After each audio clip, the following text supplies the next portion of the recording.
समय और स्वास्थ्य दोनों ही अनमोल संपत्ति है, जिनकी वैल्यू हम तब समझते हैं जब वे हमारे पास नहीं रहते। नमस्कार, दूरदर्शन बिहार के इस कार्यक्रम हमारा स्वास्थ्य में मैं कृति आप सभी का एक बार फिर स्वागत करती हूँ। लोग अपने समय जीवन की भाग दौड़ में खर्च कर देते हैं भौतिक सुविधा की प्राप्ति के लिए, लेकिन जब उन्हें उस भाग दौड़ के फायदे मिलते दिखते हैं तब तक वे अपना बहुमूल्य स्वास्थ्य खो चुके होते हैं, क्योंकि उस भौतिक सुविधा की प्राप्ति के लिए वे अपने स्वास्थ्य को अनदेखा कर देते हैं, जो कई बार जानलेवा भी साबित होते हैं। उनमें से एक है कैंसर। आज के हमारे इस कार्यक्रम हमारा स्वास्थ्य में हम बात करेंगे कान, नाक, गले एवं मुंह के कैंसर के बारे में। साथ ही साथ इसके कारण और निदान पर भी चर्चा करेंगे, जिसके लिए आज हमारे बीच उपस्थित हैं महावीर कैंसर हॉस्पिटल से कान, नाक, गले एवं मुंह रोग विशेषज्ञ doctor Kunal Ranjan. Welcome to our program sir. धन्यवाद। तो सर, सबसे पहले दर्शकों को बताएं कि कैंसर क्या है, क्योंकि जब हम कैंसर की बात करते हैं तो सबसे पहले डर की फीलिंग हमारे ऊपर आती है। बिल्कुल, बहुत ही अच्छा प्रश्न है। यदि हम कैंसर को एक सरल भाषा में यदि इसको हम परिभाषित करें या इसका डेफिनेशन देखें, तो जो कैंसर एक रोग है जिसमें कि शरीर की जो कोशिकाएं होती हैं वो अपने स्वाभाविक रूप से ना ग्रो करके एबनॉर्मल उनका ग्रोथ होता है, मीन्स मात्रा से यदि ज़्यादा उनमें विकास हो जाता है। क्योंकि हमारे शरीर में एक मैकेनिज़्म है जो कि सेल के ग्रोथ को कंट्रोल करके रखता है। यदि वो कंट्रोल उनके ऊपर से उठ जाए तो जो शरीर के सेल्स या शरीर की जो कोशिकाएं होती हैं वो ग्रो करने लग जाती हैं, और जिसके कारण कि बहुत सारे दुष्परिणाम होते हैं, जिसके कारण कि वो जो शरीर के विभिन्न भाग होते हैं उनको वो डैमेज करते हैं और वो जाकर के दूसरी जगहों पर भी उनमें फैलने की एक क्षमता रहती है। तो इस पूरे प्रोसेस को ही हम कैंसर कहा जाता है। तो सर, एक पर्टिकुलर हमें बताएं कि कैंसर का डेवलपमेंट बॉडी में कैसे होता है। देखिए, यदि कैंसर के डेवलपमेंट को देखा जाए तो इनके जो मुख्य दो कारण होते हैं। जो पहला कारण होता है वो होता है इन्वायरमेंटल फैक्टर्स, और दूसरा जो है उसके लिए जेनेटिक रीजन्स होते हैं। तो जो इन्वायरमेंटल फैक्टर्स उसमें आ गए जो हमारे जो डेली का जो हमारा रूटीन जो एक जीवन शैली है उसमें यदि कुछ चेंज आए, जैसे कुछ मीन्स कैंसर को काउज करने वाले जैसे कुछ केमिकल्स हो गए या फिर जो पदार्थ हो गए जिनका हम यदि सेवन करते हैं, जिनके कारण कि शरीर पे एक दुष्प्रभाव होता है। और उसके साथ साथ जो जेनेटिक, जिनको कि हम बोलते हैं जेनेटिक जीन्स, जो जीन्स में यदि किसी तरह का म्यूटेशन हो जाए तो इन दोनों के एक मिलावट से ही या जो इनके एक सहयोग से ही एक कैंसर एक प्रोसेस पूरा डेवलप आता है। सर, इसके इलाज के बारे में बताएं कि कैसे इसका ट्रीटमेंट किया जाता है। यदि हम हेड एंड नेक के कैंसर्स को देखें तो इलाज से पहले मैं जो इनके जो एक मुख्य लक्षण होते हैं पहले मैं उस पर थोड़ा प्रकाश डालना चाहूँगा जी। तो जहाँ तक हमको ये पता है कि भारतीय उपमहाद्वीप जो हमारे साउथ ईस्ट एशियन कंट्रीज़ जिनमें कि हमारा भारतवर्ष, पाकिस्तान, श्रीलंका, बांग्लादेश, यहाँ पे हेड एंड नेक कैंसर्स बहुत ही कॉमन कैंसर्स हैं। और उन हेड एंड नेक कैंसर्स में भी सबसे कॉमन एक मुँह का कैंसर होता है। तो मुंह के कैंसर्स के जो लक्षण होते हैं उसमें से एक सबसे पहले हुआ कोई भी जैसे मुंह में कुछ एक घाव हो रखा है तो उस घाव का समय के साथ ना बढ़ना, 2-3 हफ्ता बीत गया हो और वो ठीक ना हो रहा हो, मुंह से रक्त का स्राव हो रहा हो जिसको ब्लीडिंग कहते हैं, जैसे कोई टूथब्रश कर रहा है या दांतों की सफाई कर रहा है तो एक्सेसिव ब्लीडिंग होना। तीसरा, कुछ अस्वाभाविक गांठ का होना गर्दन में, मुंह में कुछ एक स्वेलिंग हो जाए जो कि एबनॉर्मल हो, पहले नहीं था और अचानक से उसमें एक विकास, एक ग्रोथ बहुत ही फास्ट हो रहा हो। जैसे फिर दूसरे लक्षण में हम आए तो वॉइस का चेंज होना, जो हमारी स्वर पेटिका है जिसका काम होता है कि बोलने में हेल्प करना, तो यदि उसका कैंसर है तो आदमी जो है वो उनके जो वॉइस है उसमें चेंजेस रहेंगे। इसके तरह ही जो मतलब कैंसर के लक्षण हैं वो जिस पार्ट में हेड एंड नेक को काउज हुआ है उसके आधार पे ही वो निर्धारित होंगे। सर, तो जैसे आपने बताया मुंह के कैंसर, जिसे हम ओरल कैंसर भी कह सकते हैं, तो सर इसके अर्ली सिम्टम्स क्या हैं? सबसे पहले क्या दिख सकता है इसमें? जैसे कि मैंने आपको बताया कि जो माउथ कैंसर्स होते हैं, माउथ कैंसर्स में सबसे पहले होगा कि मुंह में कुछ एक तरह का घाव होना, जिसको हम कॉमन भाषा में अल्सर कहते हैं। उस अल्सर का ठीक नहीं होना, वो समय के साथ बढ़ते जा रहा हो, उसमें से ब्लीडिंग होना, उसमें काफ़ी एक पीड़ा होती है, एक दर्द रहता है। जैसे हम ब्रशिंग करते हैं या कुछ वैसा कर रहे हैं तो ब्रशिंग के दौरान में वहाँ से ब्लीडिंग हो रहा हो, फिर उसके साथ साथ यदि गले में किसी तरह का गांठ हो गया हो, तो ये सब, फिर खाने पीने में कुछ दिक्कत हो रहा है। पेशेंट जो होता है जनरली वो कंप्लेन करते हैं कि उनको पानी पीने में या खाना खाने में ये प्रॉब्लम हो रहा है, खाते समय दर्द हो रहा है, उसको खाना निगलने में प्रॉब्लम हो रहा है। तो ये सारे बेसिक एक लक्षण होते हैं मुंह के कैंसर। इसका इलाज कैसे किया जाता है? यस, सबसे पहले तो मीन्स जब कोई भी एक मरीज हमारे पास आता है तो हम लोग सबसे पहले क्लिनिकल एग्जामिनेशन करते हैं। मतलब क्लिनिकल एग्जामिनेशन पहले हम देखते हैं, तो क्लिनिकल एग्जामिनेशन में इंस्पेक्शन आता है। इंस्पेक्शन मीन्स कि पहले हम देखते हैं कि वो हेड एंड नेक के किस भाग में, सपोज मुंह का है तो मुंह के भी किस भाग में है वो कैंसर, जीभ का कैंसर हो तो होंठों का कैंसर हो, या फिर जीभ और गाल के बीच की जो जगह होती है उसका कैंसर हो, जिसको हम जिंजिबोबक्कल सल्कस रीजन कहते हैं, या फिर जिंजिबोलिंगुअल सल्कस रीजन है तो वहाँ पे कुछ एक हो रहा हो, तो हम पहले उसको उसका एक क्लिनिकल हिस्ट्री लेते हैं। उसके साथ साथ हम जैसे उसके तंबाकू सेवन करने का कितने दिन से ले रहे हैं वो एक history, genetic history, family history, सब सारा हम लेते हैं। फिर उसके बाद सबसे इम्पोर्टेंट आता है कि इसके बाद हम लोग, इसमें इम्पोर्टेंट है एक बायोप्सी लेना। बायोप्सी हो गया एक प्रोसीजर है जिसके माध्यम से हम उस भाग से एक मांस का टुकड़ा लेते हैं और फिर उसको हम पैथोलॉजिकल एग्जामिनेशन के लिए भेजते हैं, कि जिससे कि हमें ये पता चले कि ये किस टाइप का कैंसर है। क्योंकि जो विभिन्न टाइप के जो कैंसर्स होते हैं उनका इलाज भी, उनका मैनेजमेंट भी उसी हिसाब से होता है। जी। फिर जब ये हो गया तो फिर उसके बाद हम रेडियोलॉजिकल एग्जामिनेशन, तो रेडियोलॉजिकल एग्जामिनेशन में हमारे पास सीटी स्कैन है, एमआरआई है, तो वो डिपेंड करता है कि किस भाग का कैंसर है। यदि जनरली मुंह के कैंसर्स के लिए हम सीटी स्कैन, यदि वो जबड़े का कैंसर है तो सीटी स्कैन प्रेफर करते हैं, जीभ का कैंसर हो तो एमआरआई करवाते हैं, जिससे कि हमें कैंसर के एक स्टेज, जिसको हम क्लिनिकल रेडियोलॉजिकल स्टेजिंग कहते हैं, उस स्टेज का हमें पता चले।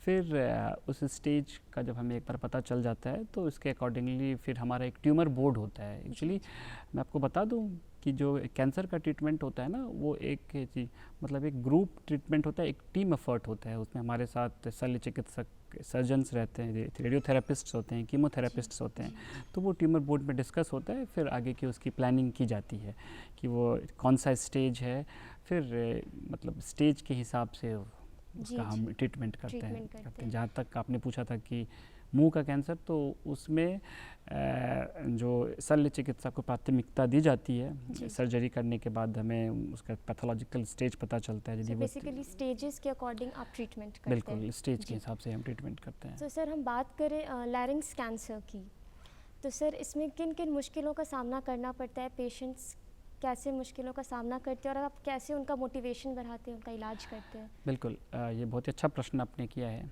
कि जो भी कैंसर पेशेंट्स हमारे पास आते हैं तो उनका एक तो वो साइकोलॉजिकल स्ट्रेस में ऑलरेडी रहते हैं, क्योंकि जो उनकी फैमिली है उनको ऐसा लगता है कि जीवन का एक अंत हो गया। बट आजकल ऐसा बिल्कुल नहीं है कि मीन्स इसके कैंसर का इलाज बिल्कुल संभव है। लैरिंक्स, जिसको कि हम लोग स्वरपेटिका या फिर जो एक खाने की नली जो रहती है, लैरिंक्स को भी हम लोग अलग अलग पार्ट में उनका डिवीज़न किया गया है। तो जो कैंसर का जो सबसे इम्पोर्टेंट लक्षण है उसमें होगा कि सबसे पहले जो पेशेंट होगा, मरीज होगा, वो आवाज़ चेंज होने की हिस्ट्री देगा, कि जैसे पहले जो उसकी स्वाभाविक आवाज़ थी वो आवाज़ नहीं रह पाई है, उसमें कुछ एक चेंज हो। फिर उसको खाने पीने में दिक्कत हो रहा हो, गले में एक दर्द हो। तो पहले तो जैसा कि मैंने आपको पहले बताया, एक हिस्ट्री ली जाती है। हिस्ट्री के बाद फिर हम उसका एग्जामिनेशन करते हैं। तो एक टेस्ट होता है, हम उसको डीएलस्कोपी एग्जामिन करते हैं, जिसका कि डायरेक्ट लैरिंगोस्कोपिक एग्जामिनेशन, यानी हम दूरबीन डाल करके जो गले के एक्चुअली लैरिंग्स को बाहर से देखना उतना संभव नहीं है, तो हम एक दूरबीन डाल करके अंदर में देखते हैं। यदि हमें कुछ ऐसा मांस या ऐसा कुछ अल्सरेशन, ऐसा अस्वाभाविक कुछ ऐसा ग्रोथ लगा, तो उससे हम लोग पहले एक बायोप्सी ले लेते हैं। उसके साथ साथ फिर रेडियोलॉजिकल एग्जामिनेशन हुआ, सीटी स्कैन हमने कराया, फिर इसके अकॉर्डिंगली उसकी स्टेजिंग की जाती है। तो आजकल के समय में जो हमारी पहली प्राथमिकता रहती है वो होती है कि वॉइस प्रिजर्वेशन, कि हम लोग पेशेंट की जो आवाज़ है उसको बचाएं और उसके साथ साथ हम उसका ट्रीटमेंट भी करें। तो इस क्षेत्र में रेडियोथेरेपी का बहुत बड़ा एक योगदान है। रेडियोथेरेपी जिसको कि हम सामान्य भाषा में सेक कहते हैं, कि जिससे कि एक सेक ली जाती है और सेक के माध्यम से, कीमोथेरेपी के माध्यम से कंट्रोल करते हैं। वही यदि चौथी स्टेज रहे जिसमें हमें लगे कि लारेंजियल कार्टिलेज इन्वॉल्वमेंट है या सेक का उतना अच्छा प्रभाव नहीं रहेगा, तो हम उसमें पहले सर्जरी करते हैं और फिर बाद में सेक दी जाती है। तो सर इसमें किसी पर्टिकुलर एज का मतलब कनेक्शन है कि इस एज वालों को ही इतना मतलब कैंसर होने के चांसेस हैं या? बिल्कुल, देखिए जहाँ तक कैंसर का सवाल है, तो हेड एंड नेक कैंसर, तो वो देखा गया है कि जनरली 40 से 50 साल की उम्र के बाद ही वो डेवलपमेंट होता है, क्योंकि जो इसके एटियोलॉजिकल फैक्टर्स हैं जैसे कि टोबैको हो गया या फिर बीड़ी स्मोकिंग हो गया, सिगरेट स्मोकिंग हो गया, तो उसके जो उसका प्रभाव होता है तुरंत एक दिन में नहीं आता, वो धीरे धीरे जब बहुत लंबे समय तक लोग यूज करते रहते हैं तो वो डेवलप होता है। बट कुछ कैंसर्स ऐसे भी हैं जो कि पेडियाट्रिक एज ग्रुप में, जिनका कि बाई मॉडल डिस्ट्रीब्यूशन रहता है, यानी वो एक लगा लीजिए 15 से 20 साल की उम्र में, फिर एक 50 से 60 साल की उम्र में जिनका कि डेवलपमेंट होता है। तो एज तो ऑफ कोर्स है ही, एक बहुत ही ज़्यादा यंग एज और ओल्ड एज, ये दोनों जो होते हैं एक मतलब उनका एक प्रिडिस्पोज्ड रहते हैं। और ऐसा देखा गया है कि यदि कैंसर यंग एज में हो तो वो जो कैंसर का स्वरूप होता है वो थोड़ा ज़्यादा बड़ा होता है, कैंसर जल्दी से डेवलप करता है। उसी तरीके से यदि ओल्ड एज में भी हो तो सेम जो उनका स्प्रेड होने का जो रहता है वो ऑफ कोर्स वो ज़्यादा रहता है। तो सर जो आप ट्रीटमेंट करते हैं तो यंग एज कैंसर पेशेंट्स का ट्रीटमेंट करना आसान है या ओल्ड एज, रिकवरी किस में ज़्यादा चांसेस रहते हैं? यस, एक अच्छा प्रश्न आपने किया है। जो रिकवरी या फिर जहाँ तक उनके इलाज के मतलब आसान या जो हमें मुश्किलात आता है उस पर डिपेंड ज़्यादा नहीं करता है कि वो किस एज का है या क्या है। यदि उसका स्टेज रहे, जब वो पहला स्टेज या दूसरा स्टेज का नहीं, जो प्रारंभिक स्टेज का जो कैंसर है यदि वो वैसा है तो उसका इलाज और जो थोड़ा आसान होता है उसमें जनरली सिंगल मोडेलिटी ट्रीटमेंट दी जाती है। और हमारा ये रहता है यंग एज में, जैसे कि मैंने आपको पहले बताया कि एग्रेसिव रहते हैं काफ़ी कैंसर्स, तो उसको हम एग्रेसिवली ही थोड़ा ट्रीट करना होता है। उसी तरह यदि किसी पेशेंट की उम्र ज़्यादा होती है तो उसमें हमें इलाज के लिए काफ़ी मुश्किलातों का भी सामना करना पड़ सकता है, क्योंकि हम जैसे किसी की यदि 70 साल है या 80 साल से ऊपर है तो उनकी जनरल कंडीशन कैसी है, क्योंकि यदि वो सर्जरी के लायक हैं क्या नहीं है, वो सिकाई के लायक हैं या नहीं है, या फिर कीमोथेरेपी दिया जा सकता है कि नहीं। तो एक ये हर चीज़ों को मद्देनज़र रखते हुए आगे की ट्रीटमेंट प्लानिंग वो की जाती है। तो यदि मैं सामान्य और एक सारांश बताऊं तो एज वैसा एक लिमिटिंग फैक्टर नहीं है, ऐसा देखा जाए। यदि पेशेंट की जनरल कंडीशन अच्छी है, वो पूरी तरह से फिट है, उसके बॉडी के सारा पैरामीटर्स अच्छे से काम कर रहे हैं, तो मतलब हमें फिर ट्रीटमेंट में सुविधा होती नहीं बहुत ज़्यादा नहीं है उतना इम्पोर्टेंट फैक्टर। बस ऑफ कोर्स जैसे कि मैंने बताया कि यंग एजेस में कैंसर्स जो काफ़ी एग्रेसिव होते हैं, यदि पेशेंट फिट हो या सही हो तो उसका अच्छे से इलाज संभव है। यदि किसी भी सपोज मिडिल एज का ही रहे बट उसकी जनरल कंडीशन अच्छी नहीं है, बॉडी के बाकी पैरामीटर्स, किडनी फंक्शन टेस्ट या लिवर फंक्शन टेस्ट या जनरल कंडीशन जो बाकी सिस्टम्स हैं अच्छे से काम नहीं कर रहे हैं, तो हमें फिर मुश्किलातों का सामना करना पड़ता है। तो डॉक्टर कुणाल, हमने बात की ओरल कैंसर एंड लैरिंग्स कैंसर के बारे में, अब मैं आपसे पूछना चाहूँगी थायराइड कैंसर के बारे में। देखिए यस, थायराइड कैंसर एक बहुत ही कॉमन अनडायग्नोस्ड कैंसर है। अनडायग्नोस्ड मैं इसलिए बोलूँगा क्योंकि जो इसका प्रेवलेंस है वो धीरे धीरे अभी बढ़ता जा रहा है, हमें वो मिल रहा है। और ऐसा देखा गया कि हमारे भारतवर्ष में एक थायराइड बेल्ट है जो कि आपका केरल, गोवा, महाराष्ट्र, इन सब रीजन में वहाँ पे इसकी संख्या ज़्यादा पाई गई है। थायराइड कैंसर जो भी हमारा मतलब थायराइड तो एक ग्रंथि आपको पता है जिसका काम होता है नॉर्मल कि थायराइड हार्मोन को बनाना, और जब उसमें असामान्य ग्रोथ हो जाए तो उसमें दो चीज़ें होती हैं। एक को हम कहते हैं घेंगा, जो कि कैंसरस नहीं है, वो नॉन कैंसरस ग्रोथ है, गोइटर जिसको बोलते हैं। बट यदि लंबे समय तक वो रहे वो घेंगा, यदि उसका इलाज नहीं किया जाए तो उसमें कैंसर में बदलने का एक चांस रहता है। ऐसा नहीं है कि सारा घेंगा या जो भी गोइटर्स हैं वो कैंसर में बदलेंगे। कुछ के चांसेस रहते हाँ हैं। बिल्कुल ऐसा रहते हैं, फीमेल्स में पाया गया है कि वो ज़्यादा है।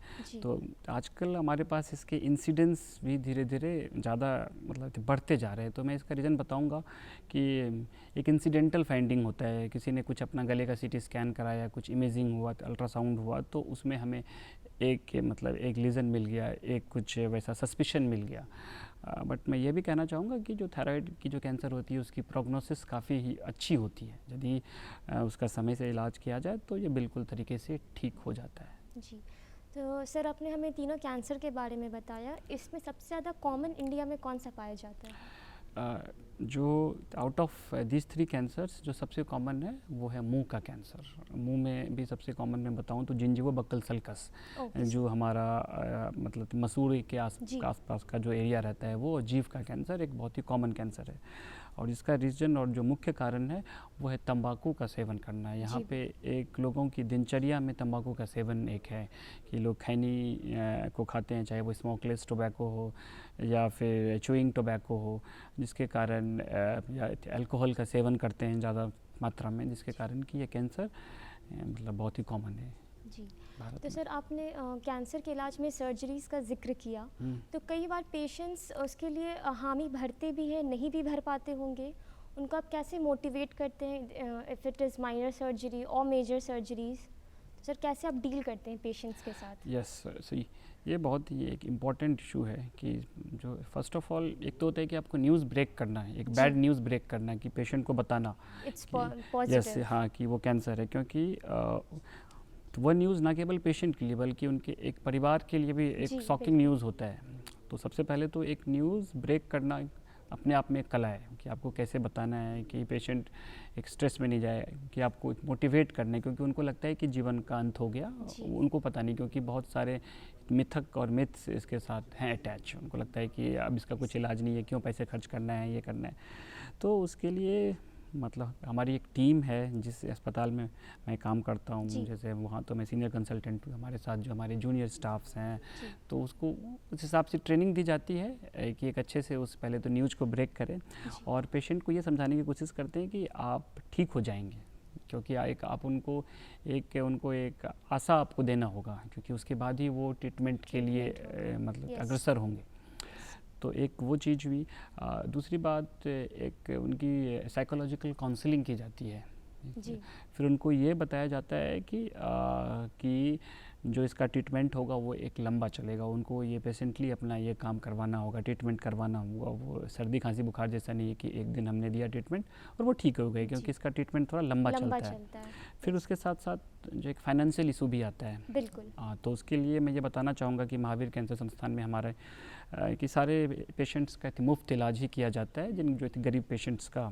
ये हमारे दर्शकों के लिए बहुत इंपॉर्टेंट इन्फॉर्मेशन है। राइट, मुफ्त इन द सेंस कि बहुत सारे मतलब प्लान्स हैं, गवर्नमेंट प्लान्स हैं, और उनके साथ साथ जिस पेशेंट्स के पास पैसा नहीं भी है उनके लिए 15,000 उनके अकाउंट में डाल दिया जाता है कि ताकि उनका ट्रीटमेंट नहीं रुके। और ये एक पहला संस्थान है कि जहाँ पे ये सुविधा उपलब्ध है पूरे भारतवर्ष में। तो दर्शकों, ये डॉक्टर कुणाल हमें बता रहे हैं कि आप घबराएं ना, आप हॉस्पिटल जाएं और ट्रीटमेंट कराएं वहाँ जाके, क्योंकि वो ज़्यादा ज़रूरी है। और फिर उसके साथ ये भी कह देना है कि पेशेंट्स को ये भी समझाना होता है कि जो उनका एक जीवन शैली रहेगा थोड़ा उसमें तो बदलाव होगा, क्योंकि जिस अंग में कैंसर हुआ है हिरण्य, तो उसको हम चाहे सर्जरी से या रेडियोथेरेपी से करें तो वो थोड़ा जो उसकी जो प्रॉपर फंक्शनिंग रहती है उसमें तो थोड़ी कमी आएगी, बट उसको ठीक किया जाता है, चाहे वो फिजियोथेरेपी से या फिर बाद में। तो एक ओवरऑल एक काउंसलिंग की ज़रूरत होती है पेशेंट को। बिल्कुल, काउंसलिंग विलिंगनेस भी बढ़ा सकती है। बिल्कुल बिल्कुल। Yes sir. तो सर जैसे आपने कैंसर के कुछ सिम्टम्स के बारे में हमसे डिस्कस किया हमने, तो सर पर पेशेंट्स को एग्जैक्टली पता नहीं होता है कि अगर कुछ सिम्टम ऐसा है तो वो कैंसर ही है, वो किसी और बीमारी, किसी एनी अंडरलाइन डिजीज़ का दवा वो खाने लगते हैं। बिल्कुल, वो डॉक्टर के पास नहीं जाते हैं। देखिए तो वो कैसे डिफरेंशिएट करें? एक बहुत ही अच्छा है एक्चुअली। जो डेवलपिंग कंट्रीज जैसे थी भारतवर्ष जैसे डेवलपिंग कंट्रीज़ में ये एक बहुत ही इंपॉर्टेंट एक रीज़न है। यदि आप देखें तो head and neck cancer around 30 to 35% जो है हमारे पास कैंसर लोड, उसमें हेड एंड नेक कैंसर्स हैं, और उसमें भी मुंह का कैंसर सबसे कॉमन है जी। तो इसके लिए तो एक शिक्षा की है कमी। दूसरा कि लोगों में एक मिथ रहता है कि यदि हम बायोप्सी लेंगे तो वो कैंसर और ज़्यादा बढ़ जाएगा, या सर्जरी हुई तो चीरा लगाने से वो जो कैंसर है शरीर के अन्य भागों में फैल जाएगा। तो ये जबकि बिल्कुल ऐसा नहीं है। और फिर इसके लिए वही है कि पेशेंट्स की एक जागरूकता बहुत ही ज़्यादा ज़रूरी है कि वो मतलब कि उनको अपने तरफ से एक जागरूक करें। जो उनके जो मिथ्स हैं, कुछ लोग क्या करते हैं कि वो सर्जरी नहीं करवा करके कुछ लोकल ट्रीटमेंट ले लिए या वैध ट्रीटमेंट ले लिया, मतलब जो कि आपका साइंटिफिक जो कि नहीं है, जिससे कि बाद में क्या पेशेंट को ही प्रॉब्लम होता है। तो ये सारी इशूज़ आते हैं हमारे लिए। तो कैंसर अवेयरनेस बहुत इम्पॉर्टेंट है, क्योंकि सर आज भी कितने लोगों की मौत होती है कैंसर के कारण, तो कहीं ना कहीं जागरूकता की कमी है, हम ये कारण मान सकते हैं। बिल्कुल। मैं जैसे आप लोग सब जानते हैं कि prevention is better than cure. तो जो कैंसर है उसमें एक प्रिवेंटिव मेडिसिन या प्रिवेंटिव ऑन्कोलॉजी का एक बहुत बड़ा रोल है। तो हम जैसे प्रिवेंशन के भी बहुत सारे सब टाइप्स होते हैं। एक होता है primordial prevention, primary prevention, secondary prevention etcetera. तो हम यदि एक अवेयरनेस बच्चों में स्कूल लेवल से ही लगाया जाए, यदि उनको ये बताया जाए कि कैंसर क्या है, ये कैसे फैलता है, या फिर इसके जो एटियोलॉजिकल जो इनके मुख्य कारक क्या हैं, जैसे उनको ये बताया जाए कि तंबाकू का सेवन ना करें, क्योंकि ऐसा देखा गया है कि आजकल स्टूडेंट्स में, कॉलेज के स्कूल गोइंग स्टूडेंट्स में ये तंबाकू का सेवन ये बहुत ही कॉमन हो गया, सिगरेट पीते हैं, ये करते हैं। तो उसके लिए उनको एक डिस्करेज किया जाए। एक मास मीडिया कम्युनिकेशन का भी रोल है। एक टीवी पे हम लोग एडवर्टाइजमेंट दे सकते हैं, या फिर एक न्यूज़पेपर में ऐसा है, फिर या तो उनके पाठ्यक्रम में भी इस बात की चर्चा की जाए कि मतलब उनको ये पता रहे कि सो डैट हम मतलब इसको तो रोक सके। साथ साथ जो इस तरह के जो तंबाकू के पदार्थ होते हैं जो उसका एडवर्टाइजमेंट ना हो, सरकार मतलब उस पर भी अपना एक कदम उठाए। और ऑलरेडी हमारे पास है ही इसके लिए कोटपा करके एक रूल है जो 2003 में पार्लियामेंट में पास हुआ था, इसको हम कहते हैं cigarette and other tobacco prevention act करके है, जिसके हिसाब से कि आप शैक्षणिक संस्थान, हॉस्पिटल, उस सब में आप तंबाकू का सेवन नहीं कर सकते हैं। आप 100 यार्ड के क्षेत्र में इस तरह की दुकान नहीं लगाया जा सकता है। साथ साथ जो आप सिगरेट के पैकेट्स, उसमें आपको एक पिक्टोरियल वार्निंग देनी होगी कि जैसे उसमें एक मुंह का फ़ोटो या जिस अंग को वो करते हैं वो आपको डिनोट करना होगा। इसके साथ जो लोग इसका उल्लंघन करते हैं उस पर फिर कानूनी कार्रवाई भी की जा सकती है। तो सर जैसे आपने टोबैको और सिगरेट इन सब की बात की, सर इसके अलावा कोई और कारण है कैंसर होने के? राइट, देखिए ये तो मैंने बताया है कि इन्वायरमेंटल फैक्टर्स, तो सिगरेट, टोबैको, ये सब ये जो टोबैको होता है इसमें अराउंड 100 से ऊपर कार्सिनोजेंस होते हैं, ठीक है, जिसमें कि आपका PAH, जिसको हम पैरामाइनो हाइड्रोकार्बन्स हो गया, या फिर आपका बेंजोपायरिन्स हो गया, तो इनका पाया जाता है। इसके अलावा कुछ हैवी मेटल्स हैं, जैसे आपका निकल, मरकरी, कैडमियम, आर्सेनिक, जिनके कारण भी कैंसर होता है। उसके साथ जो हमारा खाद्य की शैली है, जैसे कि लोग फ्राइड फूड या स्मोक्ड फूड खाते हैं। स्मोक्ड फूड में ऐसा देखा गया है कि जो प्रोटीन होता है, मतलब उसमें वो प्रोसेसिंग के बाद नाइट्रोजामिन्स की जो मात्रा होती है वो बढ़ जाती है। तो ये सब सारे कार्सिनोजेंस हैं, इनके कारण भी ये कैंसर होता है। और ना केवल तंबाकू, फिर मद्य हो गया जिसको हम अल्कोहल कहते हैं, वो नॉट केवल कैंसर काउज करता है बट एक एज अ बोलूँ क्या, एक सुपरलेटिव फैक्टर की तरह काम करता है। मतलब टोबैको के इफ़ेक्ट को और ज़्यादा बढ़ा देता है। तो जिसके कारण कि जो भी टोबैको में जो कार्सिनोजेंस हैं उसको घुलने में करता है मदद, और उसके साथ साथ जो कैंसर का जो मतलब जो उसका जो कॉजेटिव एक पावर है उसको बढ़ा देता है। तो हमें पता चला कि टोबैको और सिगरेट के अलावा भी हमें कुछ और फूड डाइट्स और कुछ और सामग्री से कुछ खास बचाव करना चाहिए ताकि हम कैंसर से बच सकें। तो सर लाइफस्टाइल के बारे में आप क्या कहना चाहेंगे? क्या वो इम्पैक्टफुल है कैंसर को एनकरेज करने में? यस, लाइफस्टाइल तो जैसे आपने बताया था, हेल्दी लाइफस्टाइल हो गया कि आप इन सब चीज़ों का एक सेवन नहीं कर रहे हैं। एक होता है कि आप एक रेगुलर एक्सरसाइज करें, ज़्यादा स्ट्रेस ना लें, क्योंकि ये क्या होता है ना कि एक कैंसर को रोकने के लिए शरीर की भी अपनी एक प्रतिरोधक एक पावर होता है, जिसको हम मतलब इम्यूनिटी बोलते हैं। तो एक कैंसर इम्यूनिटी भी होती है जिसका कि काम है कि जो कैंसर सेल्स हैं उनको कंट्रोल करना। तो उसके लिए है कि एक अच्छा आप खान पान करें, समय पर खाएं थे, आप फल फूल हरी साग सब्जी का सेवन करें, ज़्यादा तले भुने पदार्थों का उपयोग ना करें, प्रोसेस्ड फूड का आप कम उपयोग करें। उसके साथ साथ जो स्मोक्ड फूड होते हैं जिसमें कि नाइट्रोजामिन्स होता है, आप उसका उपयोग ना करें। आप रेगुलर एक्सरसाइज आप करें, उसके साथ साथ एक समय पर सोया करें, एक आप अच्छी नींद लें जिससे कि बॉडी को हील करने का मौका मिले, और डेली तो एक्सरसाइज करें। तो मैं उम्मीद करती हूँ हमारे दर्शकों से कि डॉक्टर कुणाल ने आज हमें जितने भी सुझाव दिए आप उस पर अमल करके अपने स्वास्थ्य के प्रति सचेत और सजग रहेंगे। थैंक यू डॉक्टर कुणाल, आप अपना कीमती वक्त लेकर यहाँ आए और हमें इतनी महत्वपूर्ण जानकारी दी। बहुत बहुत शुक्रिया आपका। धन्यवाद। तो दर्शकों, आज हमने कान, गले एवं मुंह के कैंसर के बारे में जाना, साथ ही साथ इसके कारण और निदान पर भी चर्चा की। अगले कार्यक्रम में एक नए विषय के साथ हम फिर मिलेंगे। तब तक के लिए मुझे दीजिए इजाज़त और देखते रहें DD बिहार। स्वस्थ रहें, सुरक्षित रहें। नमस्कार।